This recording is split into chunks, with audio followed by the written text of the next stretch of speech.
Headlines everywhere, even hastily scrawled ones. This graffiti appearing in Hove in East Sussex, where Angela Rayner has her new flat.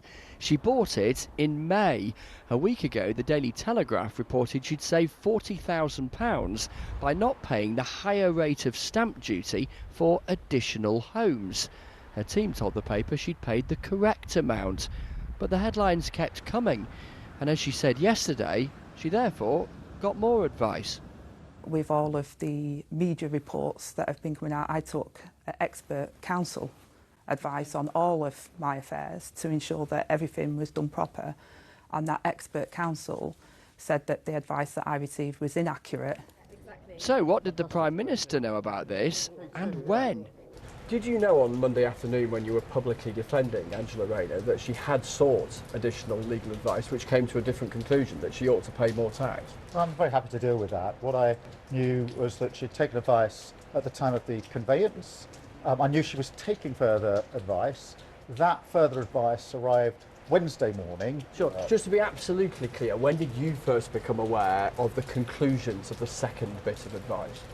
Wednesday morning, when the advice was given. So what did Angela Rayner do then?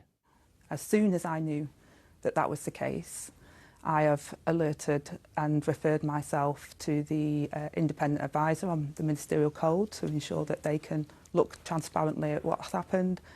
If Angela Rayner has broken the ministerial code, will you sack her? Well, Angela Rayner has referred herself to the independent advisor.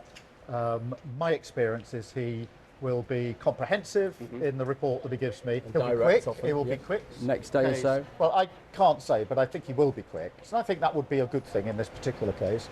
Obviously, I will look very carefully, as you'd expect, at whatever report he puts in front of me. Aren't you equivocating here? You're sounding like Boris Johnson used to do. You can't answer the direct question of whether a minister who had broken the ministerial code, if that's the case, would be sacked. Well, let me point out the key differences. Firstly, I strengthened the code and the role of the independent advisor.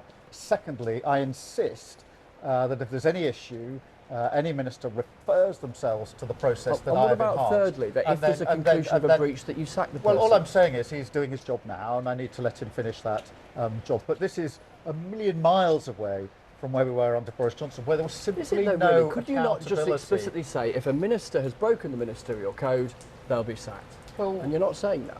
What I'm saying is there's a clear procedure. Yesterday afternoon in the Commons, the Prime Minister was defending his deputy. The Conservatives were saying she should go. Today, they're claiming Sir Keir is a hypocrite.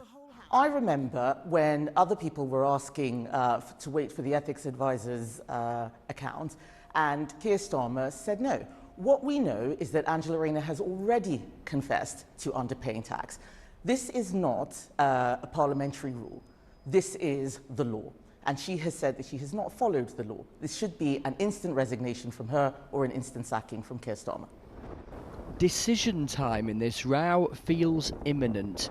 Oh, how the Prime Minister must wish he could make it all disappear as easily as this. Chris Mason, BBC News.